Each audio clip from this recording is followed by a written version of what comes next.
नमस्कार। देश की संसद में जिस तरह का माहौल है उससे साफ दिखाई देता है कि अब तमाम विपक्षी दल मोदी सरकार के खिलाफ एकजुट हो रहे हैं। आज राहुल गांधी ने अपने घर पर जो नाश्ते पर जिन विपक्षी दलों को नेताओं को बुलाया और उसके बाद जिस तरह वो साइकिल से संसद तक पहुंचे, उससे मैसेज ये साफ है कि अब जो अपोजिशन है वो अपनी उन मांगों पर टिका हुआ है कि सरकार को उसकी बातों को सुनना होगा। पेगासस जासूसी का मामला हो, किसान आंदोलन का मामला हो, पेट्रोल डीजल की बढ़ती कीमतें, महंगाई का मामला हो, विपक्ष ने लगातार दबाव बनाने का काम सरकार पर किया है और ऐसे में सरकार भी परेशान दिखाई देती है क्योंकि सड़क से संसद तक का जो सियासी संग्राम है, उस सियासी संग्राम में भारतीय जनता पार्टी के पास भी रास्ता कम है। नहीं दिख रहा कि वो इस चुनौती का, जो विपक्ष की एकजुट होकर चुनौती है, उसका सामना कैसे करे।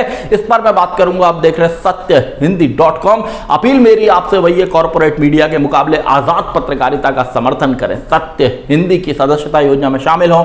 आर्थिक भुगतान का लिंक हमने डिस्क्रिप्शन में दिया हुआ है। ऐप भी आ गया है सत्य हिंदी का, लिंक डिस्क्रिप्शन में डाउनलोड कर लीजिएगा।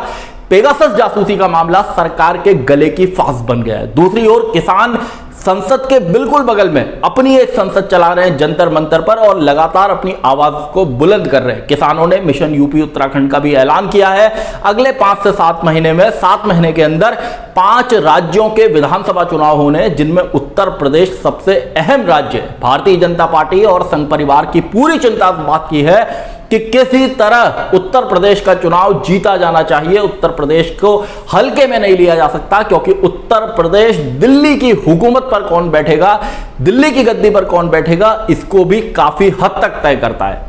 भारतीय जनता पार्टी और संघ परिवार की अगर आप पिछले कुछ महीनों में उत्तर प्रदेश को लेकर सियासी कसरत देखें तो इससे साफ है कि दोनों ही बहुत चिंतित हैं उत्तर प्रदेश को लेकर। और हाल में जो मोदी कैबिनेट का सियासी विस्तार हुआ है उसमें जिस तरह इस प्रदेश को अहमियत मिली है और यहां के सियासी समीकरणों को साधने की कोशिश की गई है, ये बताता है कि पार्टी को लगता है कि इस बार उत्तर प्रदेश की लड़ाई इतनी आसान नहीं है।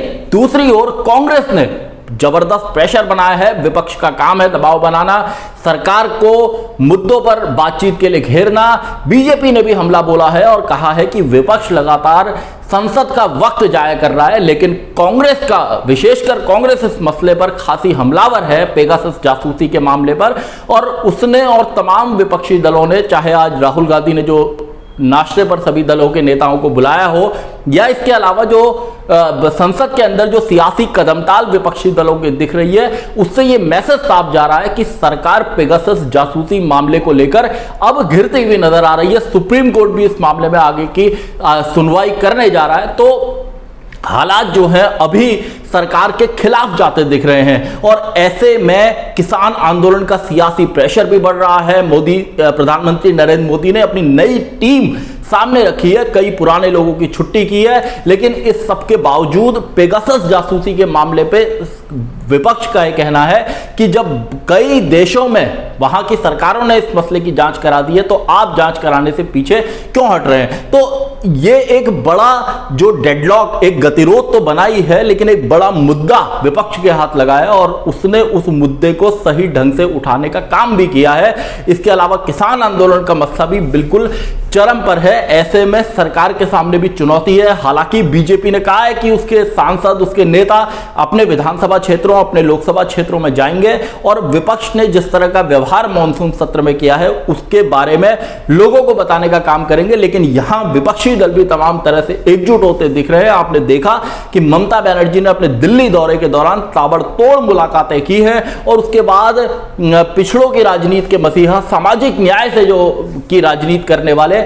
लालू प्रसाद यादव भी, उनकी भी सियासी सक्रियता बढ़ी है, शरद पवार की सियासी सक्रियता बढ़ी है। और ऐसे में अगर कोई एंटी बीजेपी फ्रंट जिसके लिए लगातार जोर दे रही हैं ममता बनर्जी, तो ममता बनर्जी ने जो खाका सामने रखा है या जो उनका दिल्ली दौरा है और उन्होंने कहा है कि वो हर 2 महीने में दिल्ली आएंगी, इससे मैसेज ये साफ जाता है कि दिल्ली के अंदर जो तमाम विपक्षी दल हैं इनकी एकजुटता, इसके बाद जो राज्यों के सियासी छत्र पे उनको जोड़ने की कोशिश होगी और ये एक बहुत जल्दी एक एंटी बीजेपी फ्रंट की शक्ल अख्तियार कर सकता है, क्योंकि ममता बनर्जी ने भी उत्तर प्रदेश के चुनाव पर जोर दिया है। दिल्ली आने के दौरान उन्होंने कहा कि कई राज्यों में चुनाव है, इनमें उत्तर प्रदेश अहम है और यहां कोशिश जो हो रही है उत्तर प्रदेश में कि किसी तरह जो ये एंटी बीजेपी फ्रंट विपक्षी दलों के नेता हैं इनकी कोशिश है कि उत्तर प्रदेश के अंदर बीजेपी को वापसी करने से रोका जाए। क्या ये विपक्षी दल इसमें कामयाब हो पाएंगे? चेहरे का एक बहुत बड़ा सवाल है। हालांकि इन दलों का कहना है कि वो मिलकर लड़ेंगे और चेहरे की कहीं कोई लड़ाई नहीं है, लेकिन फिर भी जो राज्यों के बड़े सियासी छत्र पे उनको एक मंच पर लाकर एक एंटी बीजेपी फ्रंट बनाने की कोशिश लगातार हो रही है। और राहुल गांधी ने जिस तरह विपक्षी दलों के नेताओं को एकजुट करने का काम किया है, एक मंच पर लाने का काम किया है, और विपक्ष की विपक्षी दलों ने जिस तरह सियासी कदम ताल की है, उससे निश्चित रूप से भारतीय जनता पार्टी के सामने, केंद्र सरकार के सामने मुश्किलें खड़ी हुई है। हालांकि सरकार और बीजेपी संगठन इसका अपने तरीके से जवाब दे रहा है, लेकिन इस बात से इनकार नहीं किया जा सकता कि पेगासस जासूसी का मसला हो, महंगाई का मसला हो या किसान आंदोलन का मसला हो, इससे भारतीय जनता पार्टी केंद्र सरकार को इतनी जल्दी निजात मिल पाएगी। तो आने वाले दिनों में भी क्या मॉनसून सत्र हंगामेदार रहेगा? क्या सरकार लगातार घिरती रहेगी या ये गतिरोध किसी तरह से समाप्त होगा? इस पर भी हमारी नजर बनी रहेगी। लेकिन विपक्ष ने जिस तरह सियासी एकजुटता दिखाई है वो निश्चित रूप से बीजेपी के लिए, केंद्र सरकार के लिए उसकी मुश्किलें बढ़ाने वाला है। सत्यहिंदी.com में आज के लिए बस इतना ही। ऐसे ही तमाम मुद्दों पर मेरी आपसे आगे भी बातचीत होती रहेगी। धन्यवाद। सत्य हिंदी का ऐप डाउनलोड करें गूगल प्ले स्टोर पर।